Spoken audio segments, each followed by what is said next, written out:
Bismillahirrahmanirrahim. Assalamualaikum warahmatullahi wabarakatuh. Di sini saya dan teman-teman saya akan menjelaskan tentang suku bunga. Perkenalkan, nama saya Deswita Amanda akan menjelaskan pengertian dan macam bunga. Kemudian teman saya yang bernama Dina Retnowiyasi dan Dian Fitrianingsih akan menjelaskan faktor yang mempengaruhi suku bunga. Diva Amalia akan menjelaskan tentang komponen yang menentukan suku bunga, dan yang terakhir Ega Askananta akan menjelaskan tentang pembebanan dari suku bunga. Pengertian bunga bank. Bunga dapat diartikan sebagai harta yang harus dibayar kepada nasabah atau yang memiliki simpanan dengan yang harus dibayar oleh nasabah kepada bank atau nasabah yang memperoleh pinjaman. Kemudian macam bunga. Macam bunga dibagi menjadi dua, yaitu bunga simpanan dan bunga pinjaman. Bunga simpanan adalah bunga yang diberikan sebagai rangsangan atau balas jasa bagi nasabah yang menyimpan uangnya di bank. Bunga simpanan merupakan harga yang harus dibayar bank kepada nasabahnya. Contoh adalah jasa giro, bunga tabungan, dan bunga deposito. Yang kedua adalah bunga pinjaman. Bunga pinjaman adalah bunga yang diberikan kepada para peminjam atau harga yang harus dibayar oleh nasabah peminjam kepada bank. Sebagai contoh adalah bunga kredit. Faktor yang mempengaruhi suku bunga. 1. Kebutuhan dana. Apabila bank kekurangan dana, sementara permohonan pinjaman meningkat, maka yang dilakukan oleh bank agar dana tersebut cepat terpenuhi dengan meningkatkan suku bunga simpanan. Peningkatan bunga simpanan secara otomatis akan pula meningkatkan bunga pinjaman. Namun apabila dana yang ada simpanan banyak sementara permohonan simpanan sedikit, maka bunga simpanan akan turun. 2. Persaingan dalam memperebutkan dana simpanan. Maka di samping faktor promosi, yang paling utama pihak perbankan harus memperhatikan pesaing. Dalam arti jika untuk bunga simpanan rata-rata 16%, maka jika hendak membutuhkan dana cepat, sebaiknya bunga simpanan kita naikkan di atas bunga pesaing, misalnya 16%. Namun sebaliknya, untuk bunga pinjaman kita harus berada di bawah bunga pesaing. 3. Kebijaksanaan pemerintah. Dalam arti baik untuk bunga simpanan maupun bunga pinjaman, kita tidak boleh melebihi bunga yang sudah ditetapkan oleh pemerintah. 4. Target laba yang diinginkan sesuai dengan target laba yang diinginkan. Jika laba yang diinginkan besar, maka bunga pinjaman ikut besar dan sebaliknya. 5.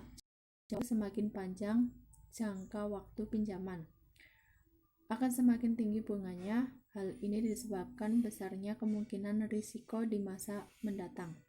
Demikian pula sebaliknya, jika pinjaman berjangka pendek, maka bunganya relatif lebih rendah. Faktor yang keenam yaitu kualitas jaminan.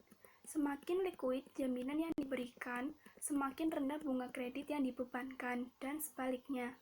Contohnya, jaminan sertifikat deposito berbeda dengan jaminan sertifikat tanah. Alasan utama perbedaan ini adalah dalam hal pencairan jaminan apabila kredit yang diberikan bermasalah.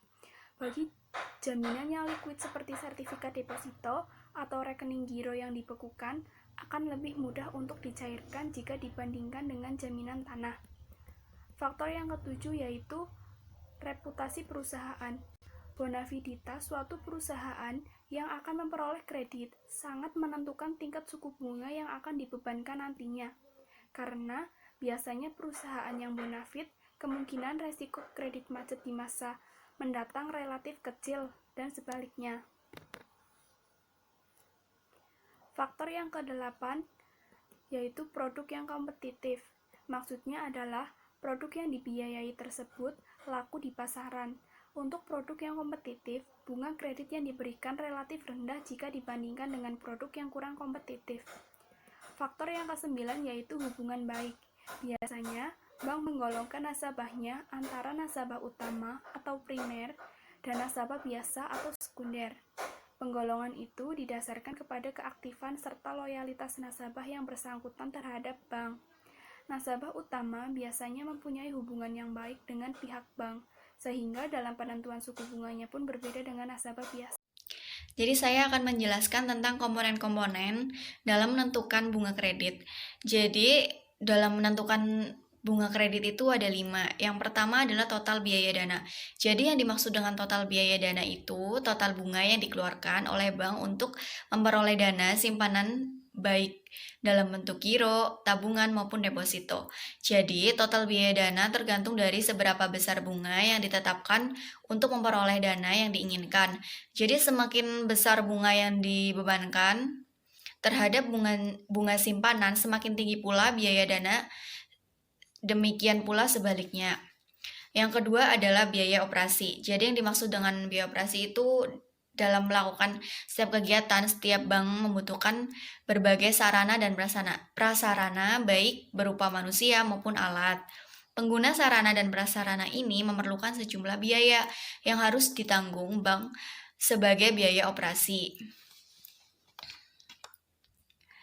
Yang ketiga adalah cadangan resiko kredit macet. Jadi yang dimaksud dengan cadangan resiko macet itu adalah macetnya kredit yang diberikan. Hal ini disebabkan setiap kredit yang diberikan pasti mengandung suatu resiko tidak terbayar. Resiko ini dapat timbul baik disengaja maupun tidak disengaja. Oleh karena itu, pihak bank perlu mencadangkannya sebagai sikap bersiaga menghadapinya dengan cara membebankan sejumlah persentase tertentu terhadap kredit yang disalurkan. Yang keempat adalah laba yang diinginkan. Jadi yang dimaksud dengan laba yang diinginkan itu setiap kali melakukan transaksi bank selalu ingin memperoleh laba yang maksimal. Penentuan ini ditentukan oleh beberapa pertimbangan penting mengingat penentuan besarnya laba sangat mempengaruhi besarnya bunga kredit. Dalam hal ini biasanya bank di samping melihat kondisi pesaing juga melihat kondisi nasabah, apakah nasabah utama atau bukan, dan juga melihat sektor-sektor yang dibiayai. Yang kelima adalah pajak. Yang dimaksud dengan pajak itu adalah kewajiban yang dibebankan pemerintah kepada bank yang memberikan fasilitas kredit kepada nasabahnya. Metode pembebanan bunga. Metode pembebanan bunga yang dimaksud adalah sebagai berikut. Yang pertama, sliding rate.